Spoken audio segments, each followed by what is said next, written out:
Karena penampilannya, anak hijau ini sering diolok-olok. Disinilah baru terlihat bahwa ternyata anak hijau ini memiliki kekuatan sihir yang bisa menggerakkan benda apapun. Ayahnya pun memperlakukan Elva dengan sangat buruk. Bahkan saat sudah beranjak remaja, Elva tidak dimasukkan ke sekolah. Orang tuanya hanya meminta Elva untuk mengantarkan adiknya masuk ke sekolah barunya. Sementara itu, di sini ada orang yang memiliki nasib 180 derajat dibanding Elva. Ia adalah seorang putri bangsawan yang juga akan masuk ke sekolah yang sama dengan adik Elva. Bahkan walaupun ia adalah siswa baru, begitu banyak orang yang menyambutnya dan ingin berteman dengannya. Wanita ini adalah Galinda. Namun perhatian orang kepada Galinda teralihkan saat Elva datang. Dan ayahnya berpesan, apapun yang terjadi jangan pernah melepaskan adiknya yang di kursi roda ini. Perkenalan para profesor yang mengajar di sekolah ini pun dilakukan, dan saat profesor ahli sihir menunjukkan dirinya, semua orang sangat tergagum melihatnya, termasuk dengan Galinda, si wanita pikmi yang langsung caper dengan profesor agar dirinya diajak seminar sihir. Namun di sisi lain, saat Elva bertemu dengan salah satu pengajar di sini, ia sangat kesal karena wanita itu membawa pergi adiknya. Padahal sang ayah sudah berpesan agar adiknya tidak boleh dibawa orang lain. Maka dari itu Elva pun tidak sengaja menggunakan kekuatan sihirnya karena ia terpancing emosi. Semua barang-barang di lapangan ini hancur dan adiknya pun malah merasa malu karena perbuatan kakaknya ini. Namun betapa mengejutkannya, ternyata profesor sihir terbaik di sekolah ini malah terpukau dengan Elva. Bukannya marah, ia malah mengajak Elva untuk masuk ke sekolah ini. Semua orang yang awalnya mengejek Elva kini terpaksa memberi tepuk tangan demi menghargai keputusan profesor. Profesor malah lebih tertarik dengan bakat Elva, sehingga profesor pun ingin melatih Elva agar bakat yang dimiliki oleh Elva tidak sia-sia. Tentu saja Elva menerima semua kesempatan ini karena ia juga ingin menjadi penyihir yang hebat. Namun tentu saja karena memang bentuk Elva ini agak lain, perjalanan di sekolah sihir ini tidak akan mudah. Apalagi Elva dimasukkan ke kamar yang sama dengan wanita tercantik di sekolah. Tinggal di asrama bersama wanita yang pikmi dan centil seperti ini tentu saja sangat tidak cocok dengan Elva yang lebih cuek dengan penampilan. Galinda sebenarnya mendapat kamar pribadi, namun apalah daya, profesor yang memerintahkan Elva masuk bersama Galinda. Saking peliknya Galinda, ia hanya memberikan sudut sempit kepada Elva untuk tidur. Tapi Elva pun tidak mau terima begitu saja. Namun Galinda tetap saja membuat Elva kesal dengan tindakannya. Elva pun malah tidak sengaja mengeluarkan sihirnya dan menghancurkan pintu. Barulah saat malam sebelum tidur mereka merasa dan berpikir kalau mereka sebenarnya sama-sama saling membenci. Dan mulai malam ini mereka pun mendeklarasikan kalau mereka adalah musuh yang saling membenci. Bahkan Galinda menggunakan power yang dimilikinya untuk mengajak satu sekolah membenci Elva. Bahkan saat dosen kambing sedang mengajar, Galinda malah tidak mendengarkannya. Namun terjadi masalah di kelas ini karena muncul tulisan bahwa hewan tidak seharusnya berbicara. Ternyata tulisan itu merupakan sebuah ancaman yang besar bagi para hewan di kota sihir ini, karena itu bisa mengancam keberadaan mereka yang sudah hampir punah. Dokter Kambing pun langsung meminta semua siswa untuk keluar dan Elva pun berusaha menghibur Dokter Kambing. Karena Elva sangat penasaran, Elva pun mengikuti Dokter Kambing ke tempat tinggalnya dan ternyata banyak hewan lainnya di sana yang bisa berbicara. Mereka semua terancam akan punah dan ada ancaman bahwa penerus mereka tidak lagi diperbolehkan untuk belajar berbicara dan hewan akan kembali ke kodratnya bahwa hanya akan menjadi musuh bagi manusia. Keberadaan Elva pun ketahuan oleh Dokter Kambing dan untunglah karena Elva siswa yang baik, Dokter Kambing mau menerimanya dan menjelaskan semua ancaman ini kepada Elva. Maka dari itu Elva pun semakin bertekad untuk menjadi seorang penyihir hebat agar bisa menghentikan semua ancaman kepada para hewan. Untunglah Elva sudah mendapat guru terbaik di kota ini. Elva mendapat pelatihan pribadi dari profesor sihir yang paling dikagumi di kota ini. Namun Elva masih harus banyak belajar untuk mengendalikan emosinya. Sementara itu sekolah sihir mendapat kabar bahwa akan ada seorang pangeran yang akan belajar di sekolah mereka. Tentu saja Galinda si gadis pikmi langsung tancap gas untuk menarik perhatian sang pangeran. Saat pangeran sampai di sekolah, semua orang langsung menyambutnya dan Galinda menjadi orang yang paling bersemangat untuk merayu pangeran. Melihat kondisi sekolah ini yang sangat kaku, pangeran pun mengajak semua orang yang ada di perpustakaan untuk menari bersama dan berhenti belajar untuk sesaat.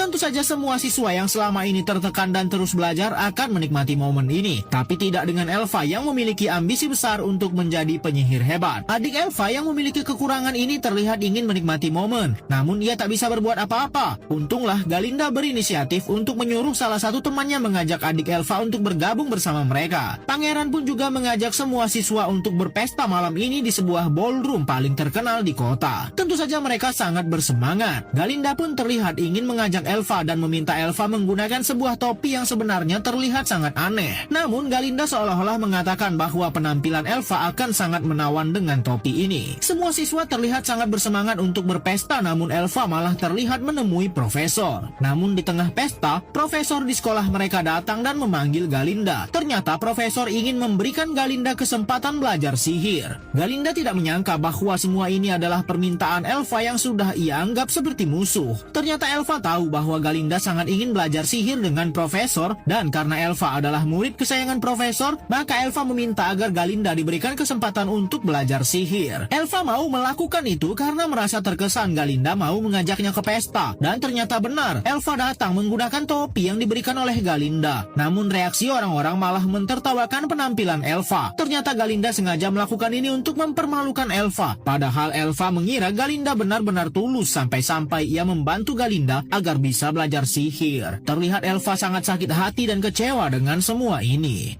Wanita hijau ini menari dengan gerakan aneh untuk menunjukkan ketidakpeduliannya atas hinaan orang-orang kepadanya. Namun karena Galinda merasa bersalah, ia pun mendekat ke arah Elva dan melakukan gerakan yang sama. Galinda ingin membayar semua kesalahannya karena dirinya lah yang sudah membuat Elva sampai dipermalukan seperti ini. Akhirnya melihat Galinda yang sangat populer melakukan hal aneh seperti Elva, semua orang pun mengikutinya. Sebenarnya Galinda bisa memberikan pengaruh baik kepada semua orang jika ia menggunakan popularitasnya dengan baik. Mulai malam ini pun Galinda dan Elva menjadi sahabat, padahal sebelumnya mereka saling membenci. Sebagai permulaan, Galinda pun akan mengajarkan Elva bagaimana cara berdandan dan berpenampilan dengan baik. Tentu saja awalnya sangat sulit karena Elva tidak terbiasa berdandan. Saat kelas akan dimulai kembali besok hari, terlihat orang-orang tidak ada lagi yang mengejek Elva seperti sebelumnya. Namun masalah lain terjadi di sekolah sihir ini. Dr. Kambing mengatakan bahwa ia tidak akan lagi jadi dosen dan tak lama setelah itu ia pun ditangkap. Ternyata kota sihir ini sudah sangat serius ingin memusnahkan semua hewan yang bisa berbicara. Lalu dosen baru pengganti Dr. Kambing mengatakan bahwa hewan itu sudah kodratnya berada di dalam kandang dan menuruti manusia. Elva sangat kesal melihat hewan-hewan diperlakukan buruk dan ia tak sengaja melepaskan bunga sihir yang ia bawa, sampai-sampai membuat semua orang yang menghirupnya pingsan. Fiero yang merupakan seorang penyayang hewan tentu saja tidak akan membiarkan hewan-hewan diperlakukan dengan buruk, sehingga ia pun membawa anak macan ini pergi sejauh mungkin dibantu oleh Elva. Namun sepertinya Elva jatuh cinta dengan Pangeran Fiero karena ia begitu baik dengan hewan. Elva merasa bahwa inilah pertama kalinya ia jatuh cinta, dan ini pertama kalinya juga ia harus sadar diri karena Pangeran Fiero sudah berpacaran dengan sahabatnya yang merupakan wanita tercantik di sekolah ini. Namun atas semua kekurangan yang dimiliki oleh Elva, pasti ada kelebihan yang dimilikinya. Karena bakat sihirnya sangat luar biasa, Elva pun mendapat undangan dari kota Zamrud untuk datang ke sana bertemu dengan penyihir agung di istana. Tentu saja Elva sangat berterima kasih dengan profesor yang sudah membantunya menggapai impian menjadi penyihir hebat. Bahkan ternyata profesorlah yang merekomendasikan Elva pergi ke kota Zamrud. Kereta yang akan membawa siswa terbaik di kota ini bertemu penyihir agung sudah sampai. Elva sangat pantas mendapatkan ini karena kemampuan sihirnya yang sangat luar biasa, dan ia pun harus berpisah dengan Galinda sahabatnya dan Fiero pria yang ia sukai. Semua orang yang awalnya mengejek dan menghina Elva pun kini mendukungnya. Namun saat kereta sudah berjalan, Elva kepikiran untuk mengajak Galinda bersamanya. Galinda tak menyangka kalau Elva mau mengajaknya. Semua orang di kota Zamrud menyambut baik Galinda dan Elva yang datang dari kota kecil. Pertunjukan sihir di kota Zamrud membuat mereka terpukau, dan setelah pertunjukan selesai, Elva dan Galinda pun disilahkan masuk ke istana. Pegawai di istana ternyata bukan manusia biasa melainkan seekor kera. Galinda pun diarahkan ke ruangan istana raja, dan mereka malah ketakutan karena ada topeng besar yang menyeramkan. Galinda berusaha menguatkan Elva agar jangan takut. Barulah setelah mereka memperkenalkan diri, penyihir agung yang ada di balik topeng ini keluar dan meminta maaf sudah menakuti mereka. Penyihir agung menunjukkan mahakaryanya yang ingin menjadikan negara sihir mereka kawasan yang sangat maju dan bersatu, sehingga kemajuan tidak hanya dirasakan oleh kota Zamrud. Bahkan Elva dan Galinda diberikan kesempatan untuk memilih warna jalan yang akan digunakan. Setelah memamerkan semua mahakaryanya, barulah penyihir agung menyampaikan maksud dan tujuannya mengundang Elva ke sini. Bahkan profesor yang selama ini mendidik Elva juga hadir. Ternyata Elva diminta diminta untuk membaca sebuah buku mantra kuno yang sangat legendaris. Profesor yakin bahwa Elva bisa membaca buku mantra itu sehingga Elva pun diajak ke sini. Elva awalnya sempat ragu dan takut. Namun saat ia mencoba, ternyata benar Elva bisa mengendalikan buku sihir itu dan bahkan membaca isinya. Saat Elva membaca mantra itu, pengawal kera di kerajaan ini tiba-tiba merasa kesakitan dan ternyata mantra yang Elva baca adalah mantra untuk mengubah semua hewan menjadi burung. Elva benar-benar tidak menyangka sudah melakukan hal ini, padahal Elva sangat tidak suka menyakiti hewan. Akhirnya Elva pun sadar kalau sebenarnya dirinya hanya dimanfaatkan untuk membaca mantra yang bisa menjadikan para kera di kerajaan ini seperti burung yang akan menjadi mata-mata hebat. Saat Elva ingin mengembalikan mantranya, ternyata tidak bisa lagi. Setelah ia melihat keluar, ternyata semua pengawal kera sudah berubah dan inilah yang sebenarnya diinginkan oleh penyihir agung dan profesor. Karena merasa kemampuannya hanya dimanfaatkan untuk kejahatan, Elva pun memberontak dan ingin pergi saja. Elva semakin kesal saat mengetahui penyihir agung yang dianggap hebat ini ternyata tidak bisa apa-apa. Bahkan membaca satu mantra pun tidak bisa. Pantas saja ia menggunakan robot sebagai penyamarannya seolah-olah punya kekuatan besar. Profesor dan penyihir agung pun meminta Galinda untuk merayu dan mengejar Elva agar mau kembali dan menuruti mereka.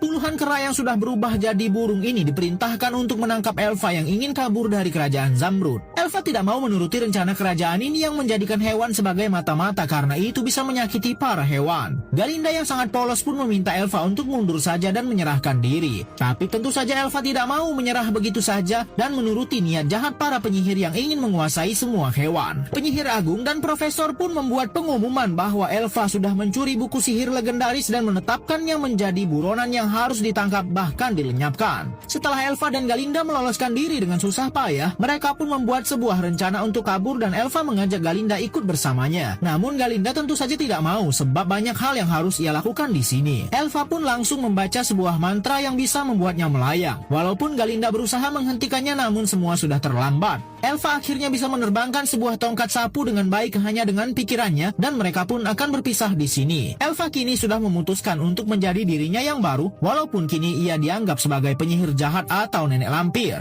Saat pasukan Zamrud akan menangkapnya, ia pun nekat loncat dari atas gedung ini. Awalnya ia masih belum bisa mengendalikan sepenuhnya sihir yang ia miliki. Namun setelah mengingat masa kecilnya, kekuatan itu datang dan ia pun bisa terbang sesuka hatinya, lalu kabur ke langit menghindari serangan dari semua pasukan Zamrud yang ingin menangkapnya. Sahabat Galinda pun tetap harus tinggal di sini dan mengikuti arahan dari Zamrud. Begitulah akhirnya berpisah dan Elva pun kini dianggap adalah seorang penyihir jahat yang harus ditangkap secepatnya.